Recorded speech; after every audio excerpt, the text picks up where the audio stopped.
Hello. Right. Oh, hang on a second.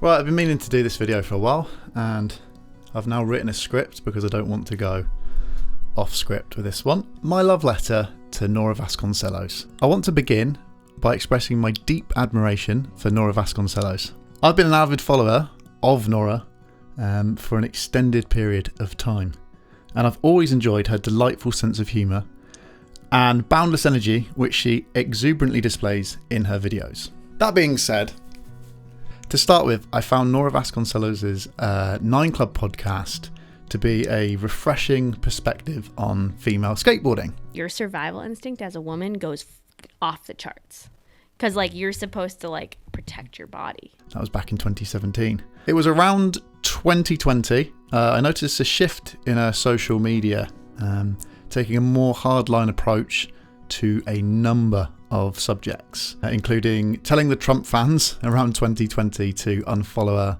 from social media, showing support for Bill Gates and his experimental jabs, which there was an irony to this because I found a video which I probably can't share, which is on Vimeo, where 10 things Nora Vasconcellos hates and her, choices on people's bodies. My body, my choice. So it was an irony of being pro experimental vaccine at the same time as also strong opinion on receiving something that was experimental and from a billionaire who's made lots of money out of computer viruses.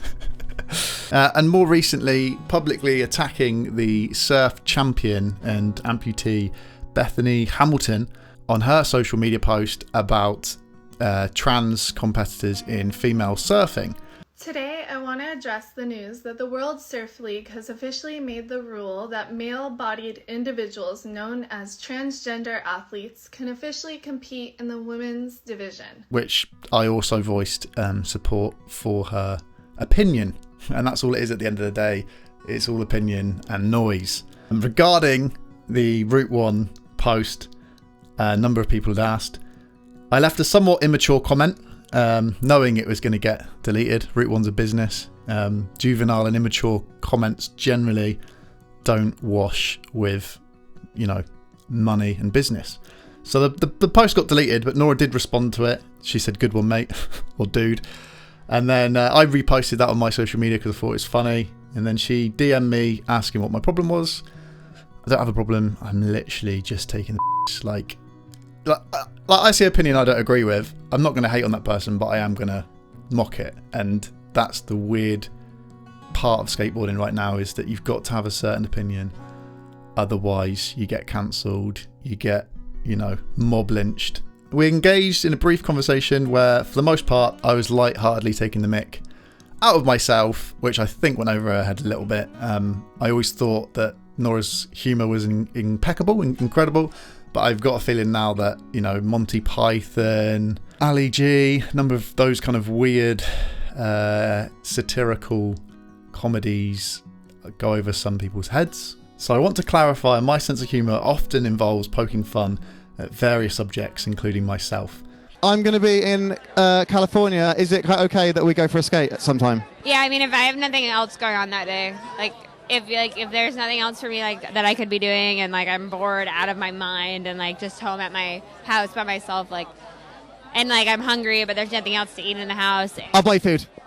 Yeah, I guess I could come skate with you. This approach is what started SkateWine. I'm a firm believer that I should not censor my humour simply because it may offend someone on a particular topic, as there's numerous subjects that people can find offensive. Throughout my experience in the skateboarding community, I started in 2001. It was around the Tony Hawk's Pro Skater skateboarding game that came out. I've encountered a diverse array of personalities, political beliefs, backgrounds, and life experiences. It's crucial to remember that just because a fellow skater holds a difference of opinion than our own doesn't necessarily warrant their cancellation, neglect, or subjecting them to a hostile mob mentality, which seems to have just exacerbated over the last 5 or 6 years within skateboarding. I mean, in the general public, and that's why I've always loved skateboarding.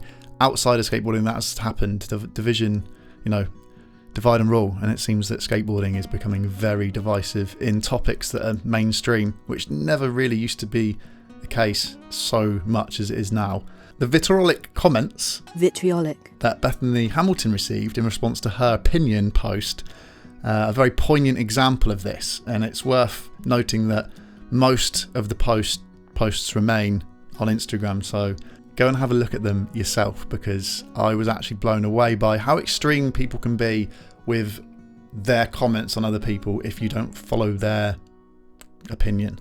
And it's an extreme, you know, when someone has disagreements with me. I've got lots of friends, lots of different backgrounds, lots of different political beliefs. If someone doesn't believe in the same shit I believe in, it's up to them. I still love them as a mate, as long as it's not, you know, extreme political beliefs, which we can all agree probably isn't great for anyone. In conclusion, I still hold Nora Vasconcellos in high regard in both a talented skater and a captivating personality. While I may not agree with every viewpoint that she expresses, it's essential to emphasise that my disagreement does not equate to hatred or desire for cancellation. I remain open to listening to and observing her future endeavours, even if I occasionally employ a playful and teasing tone with some of my comments. After all, life is a rich tapestry woven from diverse perspectives.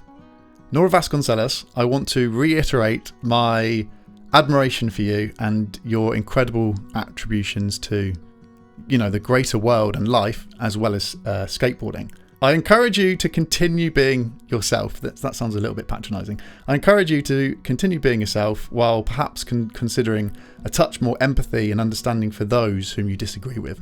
And I think that goes for the wider skateboard community at the moment. Like, have a disagreement, but don't go to the extremes that we have been seeing recently. But that's just my take on skateboarding. What do you think? Leave a comment in the comment section below. Oh dear. And shout out to Nora Vasconcellos. Love you. Gifted hater. And like and subscribe. Cheers. Hey everybody, please check out SkateWine's channel. Great video, man. Go subscribe.